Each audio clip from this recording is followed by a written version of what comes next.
Now you got Boots Ennis Yeah, in your weight class. definitely. What do you think about him? Oh, he's very, very talented. He's unproven, but he's very talented. Yeah. The eye test tells it. The boxing world just got hit with another bombshell. Jaron "Boots" Ennis, the young, hungry phenom everyone's been calling the future of boxing, just called out the man many are already calling the GOAT, Terence "Bud" Crawford. That's the fight that everybody want to see. Yeah. I want to do it. Do you respect him as like when he's like, I got a couple fights left, I'm at Yeah. the end, I'm only trying to get mega fights, so I understand it, Yeah. but don't lie or kept to the net and make it seem like I had the opportunity to fight you and I didn't. I never did. You know what I'm saying? And then that one time that I did, Yeah. we said they called and we said yeah. We never heard nothing else back about it. So yeah, like Right. I mean I respect it though. I mean get your money. You know what I'm Yeah. saying? Do your thing. But don't be capping on the net, acting like And this time, Bud didn't hold back. He finally broke his silence, and what he said next, it flipped the entire interview. This isn't just another call-out. This could be the fight that defines the next era of boxing. Because when a 2 6-year-old lion comes after a 3 8-year-old king, there's only one question that matters. Is Crawford still hungry enough to defend his throne? Terence Crawford against Jaron Ennis, for me, is the best fight in American boxing. But it needs to be a payday for Crawford that would get him interested, because Crawford knows how good Boots is. And I'm not saying that Crawford thinks he's going to lose to Boots, but he knows that is a real fight. But for me, Boots is the new Crawford. We've just got to go out and get the fights to show how great he is. During a recent interview on Showtime Sports Live, Jaron "Boots" Ennis looked straight into the camera and said, "I want Bud. Forget the talk. Let's make it happen." It wasn't the first time Boots mentioned Crawford's name, but this one hit different. He said it after Crawford had already made history, after Bud beat Canelo Alvarez to become the first man ever to go undisputed in 3 weight classes. So the timing was strategic. The world was still celebrating Crawford's win, and Boots used the moment to step directly into the spotlight. But I think you gotta lean more towards Canelo, because like I said before, he been putting big guys out and down, and Canelo not even really a 68 pounder. He probably really should be at 60 maybe, and he been hurting these guys. I think he be dropping these guys and things like that. So and them guys be way bigger than him come fight night. I know that for sure. They be probably close to 200 pounds, and he dropping those guys like that. So I don't know. It's gonna be a great fight. The fans want to see it, so so be it. He's not just calling out the champ, he's calling out the legacy. Boots is 34-0, 30 knockouts, and he's been dominating everyone they've put in front of him. But the criticism? He hasn't faced anyone like Terence Crawford. And he knows that. That's why this call-out hit different. Because it wasn't trash talk. It was a challenge to the throne. I beat this guy, it's an excuse, I beat this guy, he's too young or whatever. So I'm never really gonna give my full respect until afterwards. Yes, it's a lot of people that's changing their narrative, like, man, y'all watching something great right now and we not appreciating it. And it's sad to say that we waking up at the tail end of his career. We really didn't realize it until now when he's like doing extraordinary stuff, like going up 2 weight classes to fight the best fighter in that division, the #1 guy that's the face of boxing, and the way that I handled that, people like, oh man, something had to be wrong. Canelo had to be washed, or Canelo just wasn't in it. I see people saying, oh, Turkey paid for Canelo to lose, so I just think, when you that much better than the competition, people not going to give you credit until they sit down and look at it and just be like, man, that dude was good. Crawford was in Omaha celebrating his victory parade when the clip went viral. And you could see it all over social media, fans spamming comments. Bud versus Boots 2026. Old Lion versus New Lion, pound for pound war incoming. But when reporters asked Crawford for a reaction, he smiled. He didn't rush it. And what Crawford said next flipped the entire interview. Would you consider going back down to 154 and face Jaron Ennis, the guy who prepared Canelo Alvarez for this fight? Nope. I ain't going down 154. Crawford didn't dodge it, didn't play humble either. He looked right at the camera and said, "I hear everybody calling my name after I make history, but where were y'all when I was chasing fights? Boots can keep calling, but you don't call up to the mountain, you climb it." Now you got Boots Ennis who's in your weight class. Definitely. What do you think about him? Oh, he's very, very talented. He's unproven, but he's very talented. Yeah. The eye test tells it all. He's got the it, but we haven't seen him against any elite fighter. We've never seen him tested. So until then, we just going to keep saying, oh, Boots, Boots, Boots, until he meet that fighter that's going to test him. Is that a fight that you would be interested in?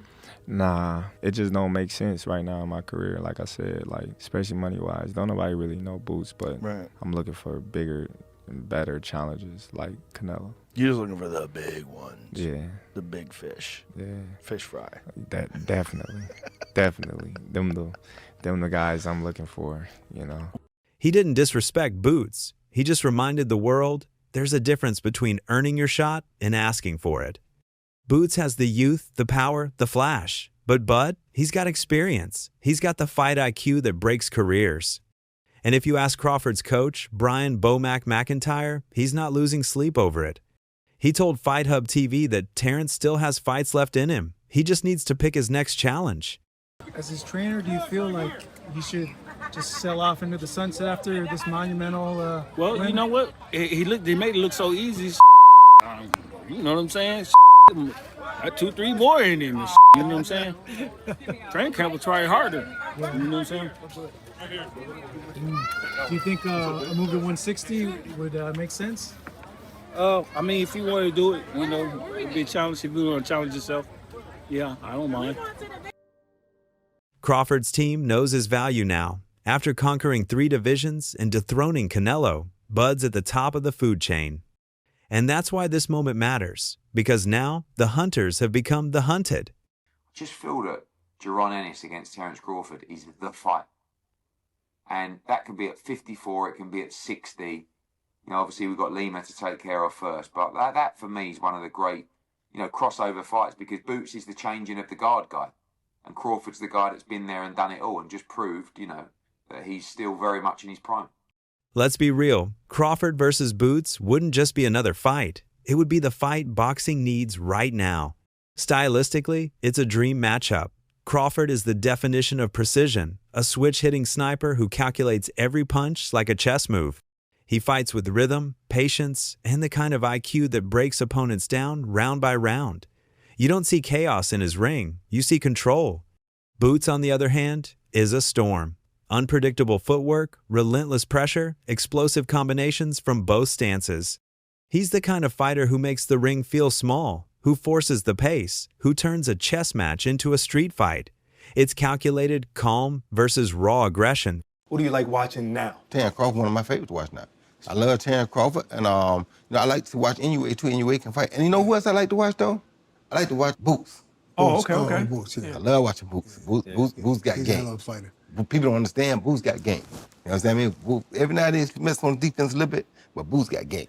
Boots versus Terence Crawford. Now, Boots hasn't proven himself enough to tell me for me to say that he gonna beat Terence Crawford, because Terence Crawford is a different kind of animal. Proven. You feel me? Proven stud. You understand where I'm coming from? But Boots, if anybody could be Bud in the future, it would probably be a Boots, because Boots got enough tools to beat anybody. And that's what makes this fight so intriguing, the collision of two philosophies. Who they are cancels out each other as far as height. They both switch hitters, lift, and everything. All of that cancels out each other. So they are literally the same people, pretty much. The only difference is Crawford done been in the big stage against big fighters so many times. And also, with age, he didn't beat up his body, so his age is actually good. He got the grown man strength. He not just grown man strength, but he built on top of that. Like, look at him at 135. He was a little scrawny dude. He wasn't a big dude. Now look at him. He ripped up everything. He's strong. So Sure. I feel like he got everything, all the experience, all the knowledge. So I got to go with Crawford. Yeah. For years, fans complained that elite fighters weren't facing each other at their peaks. But Crawford has changed that narrative. He took out Errol Spence in his prime. Then he went up and beat Canelo Alvarez, the Mexican monster, in his own weight class. That's not just winning, that's setting a standard. Saw you before the fight, the Crawford-Canelo fight, and you had a Cavs hat on. This time you've got a GOAT hat on. Is that how you're feeling? I know it says Muhammad Ali, but is that how you're feeling about Bud's performance, about his whole career? Yeah, I'm definitely feeling that way, man. Go. Greatest of all time, man. You got to give it to him. You got to give it to him. You got to give it to his coaches, not just me, Saul Red, Bernie, Chet, nutritionists. You know, everybody played a part. Canelo said he's way better than Mayweather. What do you think to that? Who, Terence? Yeah. Oh, of course. Of course. Of course he is. Now, fans don't want to see him fight just anyone. They expect greatness. Every opponent from here on out has to mean something, and that's why Boots is the perfect test. Crawford's 38. He's got maybe 2-3 big fights left in him. And before he rides off into the sunset, the fans want to see him face danger one more time. No cherry picks, no tune-ups. Just the best of the best. Because that's what Bud built his name on, daring to be great when others played it safe. Man, great. Bud always been like that. Without a question, solid. You know what I'm saying? Solid. You think there's anything left for him, Coach, or is it time for Bud to move on? Or I'm trying to figure out who he gonna fight next. 160, you can see him fight I wouldn't do nothing crazy. He looked at excellent. Hey, he looked at excellent. Is there anybody the most from No, I'm trying to figure out what their team gonna do next. I want to see what's He's next. talking about 160, Coach. I mean, the only thing down there is maybe like a middleweight tournament, 2 fights to undisputed, something like that. But if not that, then what for Bud? Who? Well, they were talking about Jaron Ennis going to 160, possibly going. Jaron Ennis going to 160. If he go to 160, then we got another mega fight. You think that's a mega fight? I don't know that yet, but I'm saying, and the boxing fans that know boxing would say that's another mega fight. What would? And that's the crazy part. In today's boxing world, where headlines matter more than heart, Terence Crawford feels like the last real fighter standing. Canelo couldn't really keep up with him. He was too fast. His feet, footwork was too good. Do you think the scores was right on, or do you think maybe it was a little more towards Bud? What was the scorecards? 115, 113, 116, 112. Yeah, that's about right. Yeah? I feel like Bud damn near basically won every round, so yeah. But yeah, that's about right. You can say that. Now, with this accomplishment, Keyshawn, is he on the Mount Rushmore of Hell boxers? Yeah. Yes. Yeah. Yeah? 3-time undisputed. Mm-hmm. He just beat Canelo. Yeah. The face of boxing. So now you can say Bud is the face of boxing. Greatest of all time, or? Greatest of all time. Yeah. I don't feel like it can never be one great, but he definitely one of the greatest of all time, for sure. Everywhere you look, the sport is drowning in spectacle. Jake Paul is fighting Gervonta Davis in an exhibition. You know, if you like that YouTube fake boxing stuff, cool. If you're a real boxing fan who doesn't like that, I feel them on that. But as a boxer, you know, if your heart's not in it, go get your money. I mean, at the end of the day, it's you in there and nobody else. So go get your money if your heart's not in it. But if you're fighting for legacy, that's not the way to go. That should be like your last fight, the last thing you do. You know, if you're trying to, you know, build a legacy. But I don't think he chases legacy no more. Like, he even said he's not the face of boxing. Floyd Mayweather is coming out of retirement to fight Mike Tyson for pay-per-view clicks.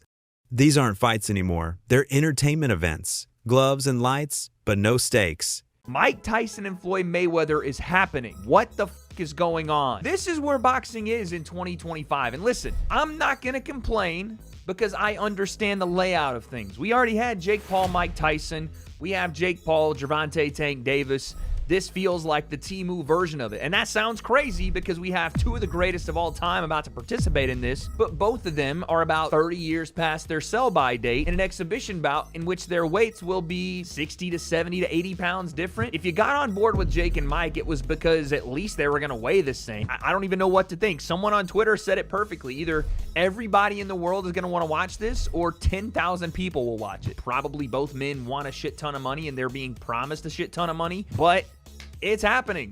Meanwhile, Crawford's over here still fighting for something that can't be bought. Legacy. He doesn't need a YouTuber to sell tickets. He doesn't need a comeback gimmick to trend.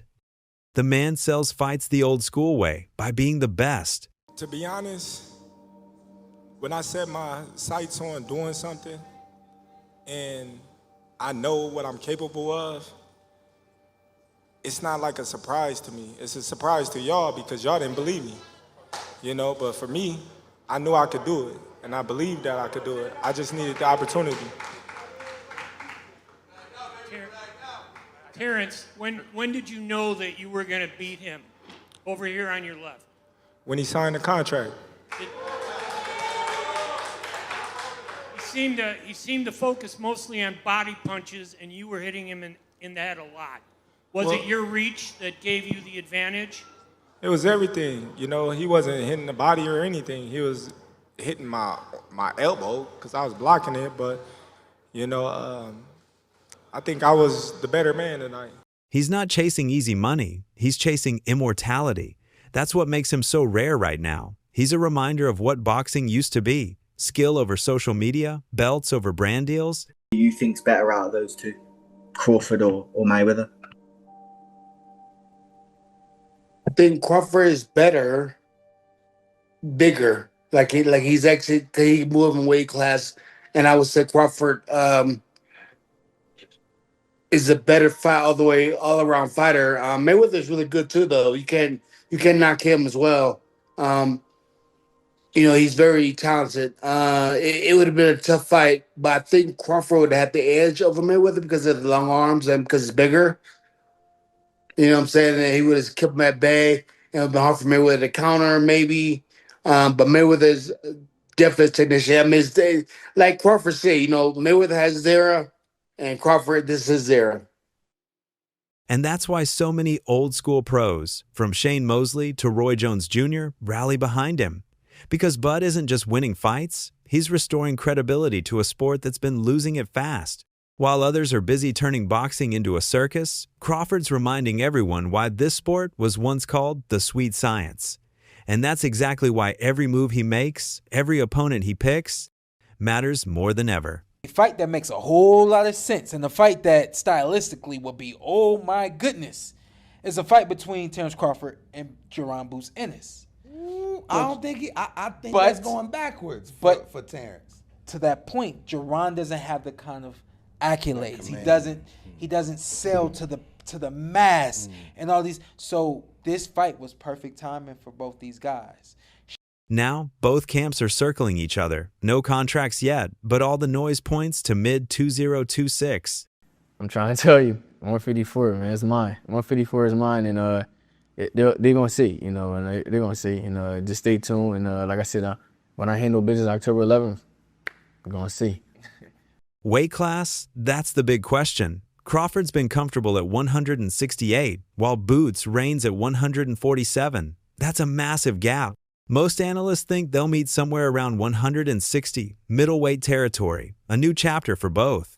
If that happens, Crawford could become the first man in history to fight for undisputed titles in 4 divisions. Right now, Terence Crawford stands at 42-0, no losses, no controversies, 3-time undisputed. I thought Terence fought a virtuoso fight. Terence never let Canelo get into a rhythm. Terence never allowed Canelo to get anything going, and I didn't think he could do it for 12 rounds. I thought that the first 3 or 4 rounds were going to be difficult for Canelo for that reason, but Terence was able to do it for 12 rounds, and in the later part of the fight, he kind of pushed the fight more than I think people expected, which is the mark of a superstar, man. If he beats Boots, it's over. He cements his name as the greatest boxer of the modern era, maybe ever. If he loses, it's a passing of the torch moment unlike anything we've seen since Ali Frazier. Either way, it's historic, and both men know it. That's why every word they say feels like a jab, every tweet like a feint. They're not just building hype, they're writing history before it happens. Boxing's at a crossroads right now. Half the sport's chasing clicks, and the other half's chasing greatness. But in between all that noise, 2 names stand out. Terence Crawford and Jaron Boots Ennis. But I think you gotta lean more towards Canelo because, like I said before, he been putting big guys out and down. And Canelo not even really a 68 pounder. He probably really should be at 60 maybe. And he been hurting these guys. I think he be dropping these guys and things like that. So and them guys be way bigger than him come fight night. I know that for sure. They be probably close to 200 pounds, and he dropping those guys like that. So. I don't know. It's gonna be a great fight. The fans want to see it, so so be it. I think Crawford should take a warm-up fight at like 60 or like at least at 60, just to get his body, the feeling of somebody a little bit bigger, and things like that. I know when you go up a weight, you gotta, develop that power and not develop the power, but like put that muscle on and be heavier and things like that. So he might not want to take a fight because he's trying to build up right now. But I think he should, just to stay sharp and that way he don't have like a long layoff or anything like that. One built his legacy, the other are coming for it. And if these two ever share the same ring, it won't just be a fight. It'll be a generational reckoning. Because when greatness meets youth, something explosive always follows. So, what do you think? Is Boots ready for Bud? Or will Crawford remind him why they call him the most dangerous man in boxing? Let us know in the comments. Don't forget to like this video and subscribe to Fight Field. I'll catch you in the next video.